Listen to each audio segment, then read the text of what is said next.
Crime की दुनिया में आपका स्वागत है। क्राइम की दुनिया में हम आपके लिए एक नई कहानी लेकर आए हैं दोस्तों। तो चलिए शुरू करते हैं। दोस्तों, 14 अक्टूबर 2019 को Etawah police station incharge Anil Mani Tripathi के पास शाम के करीब 6 बजे पुलिस स्टेशन में एक बूढ़ा व्यक्ति बदहवास हालत में पहुंचा। उसके चेहरे पर डर और दुख साफ दिखाई दे रहा था। थाना प्रभारी अनिल त्रिपाठी ने उन्हें अपने सामने कुर्सी पर बैठने को इशारा करते हुए उनसे पूछा कि आप कुछ परेशान नजर आ रहे हैं। उस व्यक्ति ने कहा कि सर, मेरा नाम प्रमोद कुमार मिश्रा है और मैं शहर के कटरा बल सिंह मोहल्ले में रहता हूँ। किसी ने मेरी बहू दिव्या मिश्रा की हत्या कर दी है। शहर के बीच स्थित मोहल्ले में दिन दहाड़े एक महिला की हत्या की बात सुनकर अनिल त्रिपाठी भी चौंक गए। उन्होंने तुरंत महिला की हत्या की सूचना अपने वरिष्ठ अधिकारियों को दी और फिर एक पुलिस टीम को साथ लेकर कटरा बल सिंह मोहल्ले में स्थित प्रमोद कुमार मिश्रा के मकान पर पहुंच गए।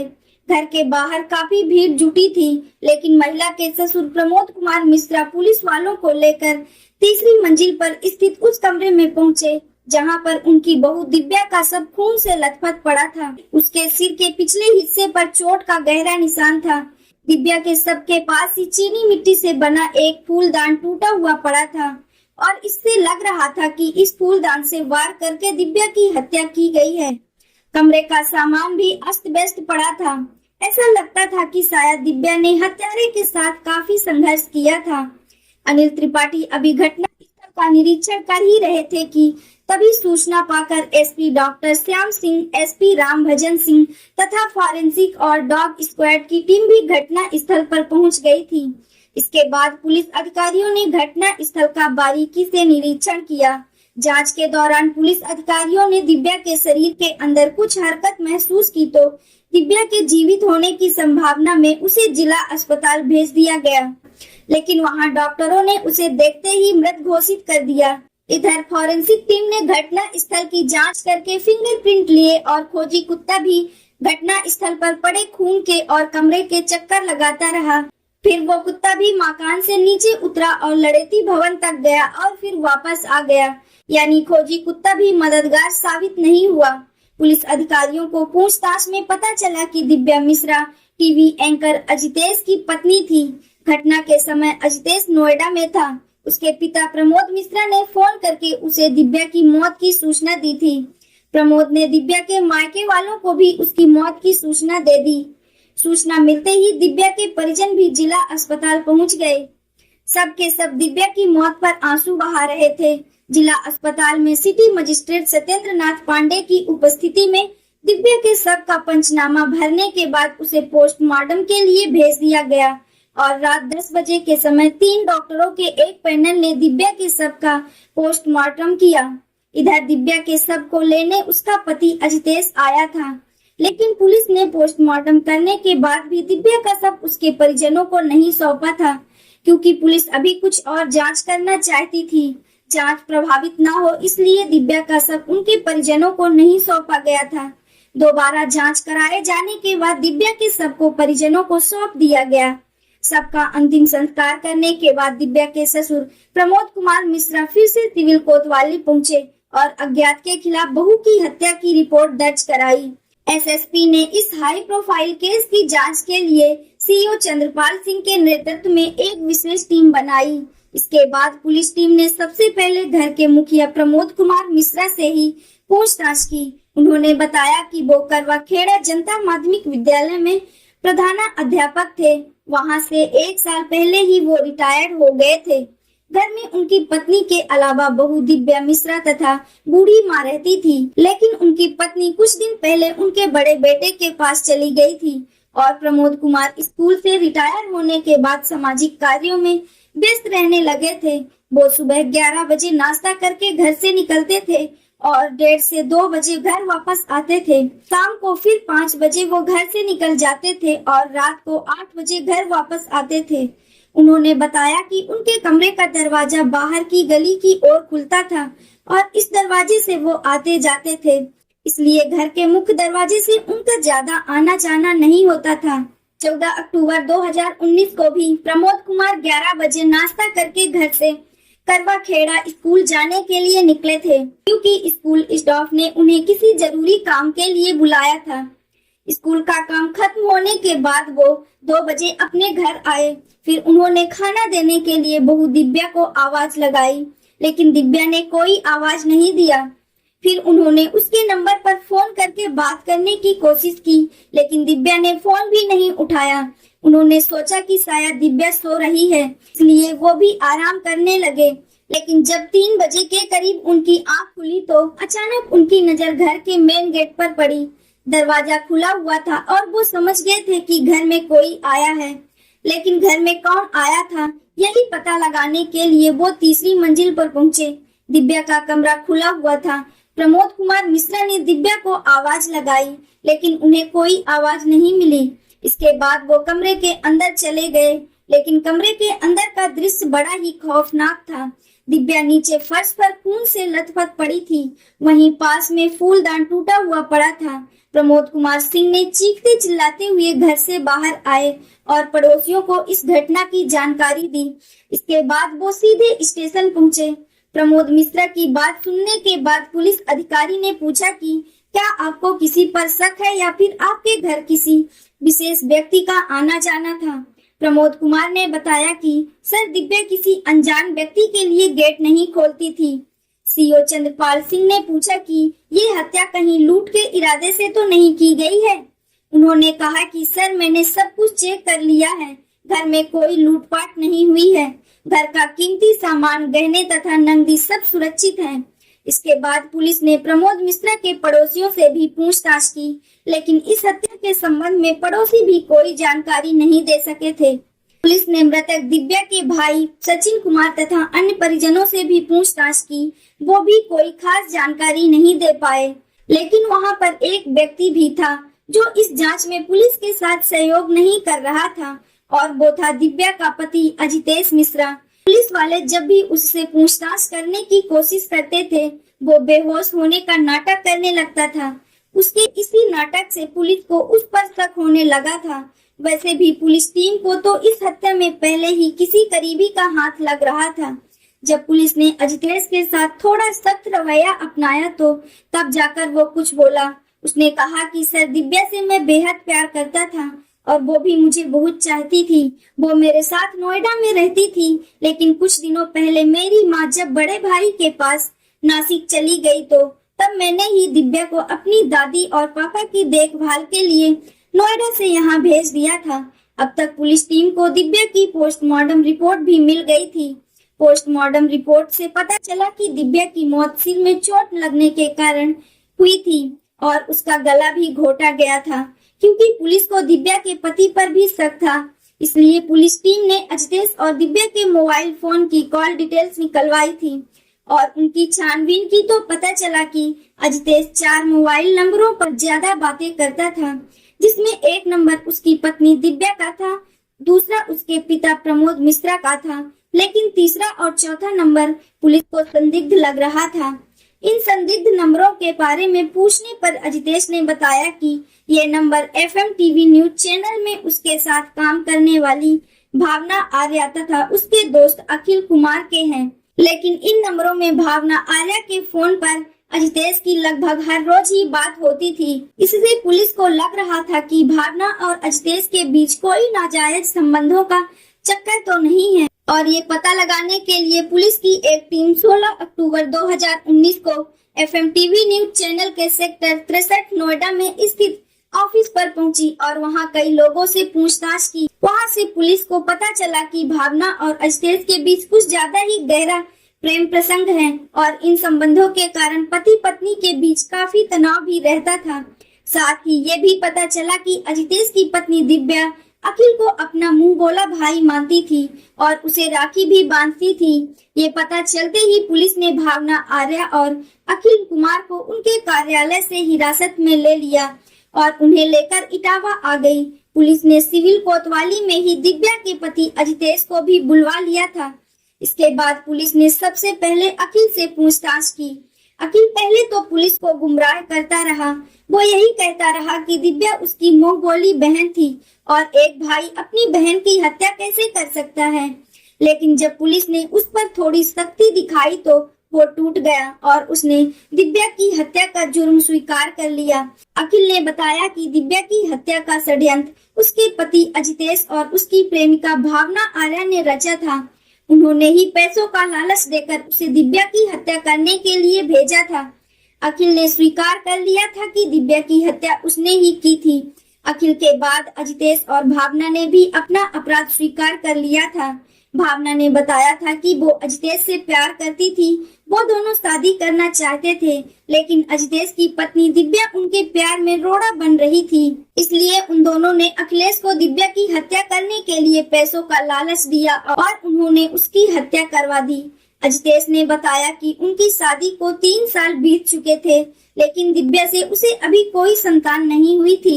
इसी बीच साथ में काम करने वाली भावना से अजितेश की दोस्ती हो गई।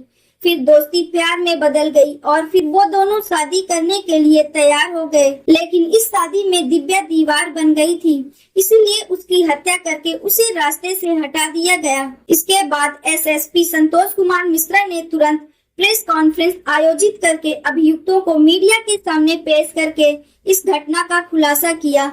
चूंकि कातिलों ने हत्या का जुर्म स्वीकार कर लिया था, इसलिए पुलिस ने धारा 302 और 120 बी के तहत अजितेश मिश्रा, भावना आर्या और अखिलेश कुमार को नामजद कर दिया गया था।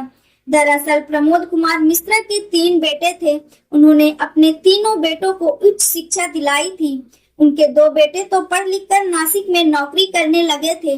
प्रमोद कुमार ने उन दोनों बेटों की शादी भी अच्छे घरानों में कर दी थी, जबकि अजितेश अपने दोनों भाइयों की अपेक्षा ज्यादा स्मार्ट और तेज तर्रार रहा था। अजितेश पढ़ लिख कर FM न्यूज टीवी चैनल में नोएडा में काम करने लगा था। वहां वो न्यूज एंकर था। अजितेश जॉब करने लगा तो प्रमोद मिश्रा ने उसकी शादी इटावा की ही रहने वाली दिव्या से साल 2015 में कर दी थी। दिव्या FM की पढ़ाई कर रही थी। दिव्या बहुत खूबसूरत थी और खूबसूरत पत्नी मिलने से अजितेश भी बहुत खुश था। दिव्या ने ससुराल आते ही घर संभाल लिया था। वो अपने पति का बहुत ख्याल रखती थी, साथ ही सास ससुर की सेवा में भी कोई कमी नहीं छोड़ती थी। दिव्या शादी के बाद कुछ महीनों तक तो ससुराल में ही रही। उसके बाद वो अपने पति अजितेश के साथ नोएडा चली गई और पति अजितेश के साथ वहीं पर रहने लगी। दिव्या और अजितेश का शादीशुदा जीवन खुशी खुशी बीतने लगा। अजितेश को जब समय मिलता था वो दिव्या के साथ बाहर घूमने फिरने के लिए भी जाया करता था। दिव्या के नोएडा में स्थित घर पर अखिल कुमार सिंह का भी आना जाना लगा रहता था, क्योंकि अखिल कुमार दिव्या के पति अजितेश के साथ चैनल में काम करता था, इसलिए उन दोनों के बीच गहरी दोस्ती थी। अखिल दिव्या को बहन मानता था। दिव्या ने भी उसे अपना मुंह बोला भाई मान लिया था। अखिल मूल रूप से अमरनगर फरीदाबाद का रहने वाला था और वो ग्रेटर नोएडा में रहता था। इधर शादी के बाद 3 साल कब बीत गए अजितेश और दिव्या को पता ही नहीं चला, लेकिन इन 3 सालों में दिव्या मां नहीं बन सकी थी। जहां दिव्या के मन में गोद सूनी होने का दर्द था, तो वहीं अजितेश के मन में भी इसी चीज का बहुत दुख था कि वो अभी तक बाप नहीं बन सका है। हालांकि ऐसा नहीं था कि दिव्या ने अपना इलाज नहीं कराया था, लेकिन फिर भी दिव्या को कोई संतान नहीं हुई थी और फिर धीरे धीरे अजितेश के मन में ये बात बैठ गई कि शायद दिव्या अब कभी मां नहीं बन पाएगी और इसी बात को लेकर उन दोनों के प्यार में अब दरार पड़ने लगी थी। अब अजितेश भी दिव्या से दूर दूर रहने लगा था और वो अंदर ही अंदर दिव्या से नफरत करने लगा था। फिर उन्हीं दिनों अजितेश की नजर भावना पर पड़ी। भावना आर्या भी खूबसूरत थी। भावना भी FM टीवी चैनल में मेकअप आर्टिस्ट थी, इसलिए अजितेश और भावना एक दूसरे को अच्छी तरह से जानते थे। अक्सर दोनों के बीच बातें होती रहती थी और इन्हीं बातों के चलते अजितेश भावना से प्यार करने लगा था। वैसे तो वो कई सालों से उसे देखते आ रहा था, लेकिन उसके मन में भावना के प्रति प्यार तब जागा जब बच्चा न होने के कारण पत्नी से उसकी दूरियां बढ़ने लगी थी। इसके बाद वो भावना से नजदीकियां बढ़ाने लगा। अजितेश उससे अपने दिल की बात कह ही नहीं पा रहा था, लेकिन जब अजितेश से रहा नहीं गया तो एक दिन उसने भावना से अपने दिल की बात कह दी। अजितेश की बात सुनकर भावना ने उससे कहा कि अजितेश तुम शादीशुदा हो। अजितेश ने उसे बताया कि दिव्या और मेरे बीच अब दूरियां पैदा होने लगी हैं और मैं उससे नफरत करने लगा हूँ। अजितेश ने कहा कि दिव्या खूबसूरत जरूर है, लेकिन 3 साल बाद भी वो अभी तक माँ नहीं बन सकी है। इधर भावना आर्या तो अजितेश से पहले ही प्यार करती थी और जब उसे अजितेश ने प्रपोज किया तो उसने उसका प्यार स्वीकार कर लिया। इसके बाद उन दोनों का प्यार परवान चढ़ने लगा। दोनों एक साथ रहने लगे। इतना ही नहीं, जवानी के जोश में एक दिन उन दोनों ने मर्यादा की वो दीवार भी गिरा दी और उनके बीच शारीरिक संबंध भी बन गए। इतना ही नहीं, उन्होंने एक साथ रहने का भी फैसला कर लिया। अजितेश और भावना के बीच नजदीकियां बढ़ी तो वो अपने घर देर से आने लगा। कभी वो पत्नी का बनाया हुआ खाना खा लेता था तो कभी बिना खाए ही सो जाता था। दिव्या कुछ कहती थी तो वो उसके साथ झगड़ने लगता था और अगर दिव्या उसे कहीं बाहर चलने को कहती तो वो उसे मना कर देता था। दिव्या की समझ में नहीं आ रहा था कि आखिर अजितेश को क्या हो गया है और वो उसके साथ ऐसे क्यों कर रहा है। एक दिन जब दिव्या का मुंह बोला भाई अखिल उसके घर आया तो दिव्या ने उसे अजितेश के व्यवहार के बारे में बताया और अखिल से उसके लेट घर आने के बारे में पूछा तो अखिल ने पहले तो बात को बहुत टालने का प्रयास किया, लेकिन जब दिव्या ने उसे कसम दिलाई तो अखिल ने उसे सच्चाई बता दी। अखिल ने दिव्या को बताया कि अजितेश आजकल भावना आर्या के प्यार में पागल है। आजकल वो उसी के साथ ज्यादा व्यस्त रहते हैं। अखिल की ये बात सुनकर दिव्या दंग रह गई। उसे अपना भविष्य अंधकार में नजर आने लगा, क्योंकि कोई भी औरत भूख और गरीबी तो सहन कर सकती है, लेकिन पति का दोगलापन कभी सहन नहीं कर सकती। तो भला दिव्या भी ये सब कैसे सहन कर सकती थी। इसलिए उसने अजितेश और भावना के अवैध संबंधों का विरोध करना शुरू कर दिया। अजितेश ने बताया कि इस विरोध के कारण घर में झगड़ा होने लगा, लेकिन दिव्या के विरोध करने के बावजूद भी अखिल ने भावना को नहीं छोड़ा। दिव्या पढ़ी लिखी और संस्कारी लड़की थी, इसलिए उसने अजितेश को प्यार से समझाया और पिता की इज्जत का वास्ता दिया। इसके साथ ही दिव्या ने भावना को भी आड़े हाथों लिया। उसने उसे खूब खरी खोटी सुनाई। दिव्या की इन बातों से भावना भी परेशान हो गई। उसने अजितेश से दिव्या की शिकायत की। इसके बाद अक्टूबर के महीने में दिव्या नोएडा से अपने ससुराल इटावा चली गई, क्योंकि दिव्या की सास अपने बड़े बेटे के पास नासिक चली गई थी। इसलिए ससुर प्रमोद कुमार मिश्रा ने उसे घर की देखभाल करने के लिए इटावा बुला लिया था।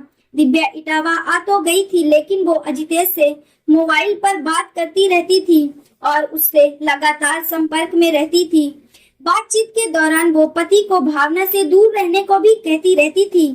अजितेश भी दिव्या को यकीन दिलाता रहता था कि उसने अब भावना से दूरी बना ली है, जबकि हकीकत यह थी कि अब तो वो दोनों ज्यादा समय एक साथ बिताते हैं।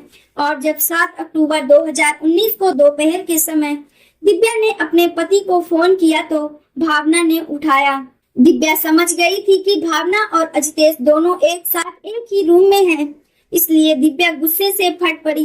दिव्या ने फोन पर ही भावना को खूब लताड़ा और उसे यहाँ तक कह दिया था कि उसके अंदर अगर ज्यादा गर्मी है तो वो किसी कोठे पर क्यों नहीं बैठ जाती। इस लड़ाई के बाद दिव्या ने फोन काट दिया था और फिर कुछ मिनट बाद दिव्या के पास अजितेश का फोन आया। उसने दिव्या को डांटते हुए कहा कि तुम्हें भावना से इस तरह बात नहीं करनी चाहिए थी। इधर दिव्या की बातों से भावना भी नफरत की आग में अंधी हो गई थी। उसने भी उसी दिन यह तय कर लिया था कि अब या तो दिव्या अजितेश के साथ रहेगी या फिर वो रहेगी। इसके बाद भावना ने अजितेश से कहा कि देखो अजितेश, दिव्या और मैं एक साथ तुम्हारे साथ नहीं रह सकते, इसलिए अब तुम्हें हम दोनों में से किसी एक को चुनना होगा और 2 दिन के अंदर तुम मुझे अपना फैसला सुना देना। अजितेश भावना के प्यार में ऐसा पागल हो चुका था कि उसने अपनी पत्नी के बजाय प्रेमिका को ही चुना और 2 दिन बाद जब भावना उससे मिली तो उसने उसे अपना फैसला सुना दिया। इसके बाद अजितेश और भावना ने दिव्या की हत्या का प्लान बनाया और अपने इस खूनी प्लान में अजितेश ने रुपयों का लालच देकर अपने दोस्त अखिल को भी शामिल कर लिया था, क्योंकि दिव्या अखिल को अपना मुंह बोला भाई मानती थी और उस पर विश्वास भी करती थी, इसलिए अखिल दिव्या तक आसानी से पहुंच सकता था। इसके बाद प्लान के अनुसार अजितेश ने एक नया सिम और एक मोबाइल खरीदकर अखिल कुमार को दे दिया। साथ ही उसे इस नए मोबाइल से ही बात करने को कहा। हत्या के इस पूरे प्लान को समझने के बाद 14 अक्टूबर 2019 की सुबह अजितेश ने अखिल को दिव्या की हत्या करने के लिए बस से इटावा भेज दिया और लगभग 7 घंटे का सफर तय करने के बाद दोपहर 12 बजे के समय अखिलेश कुमार इटावा पहुंच गया।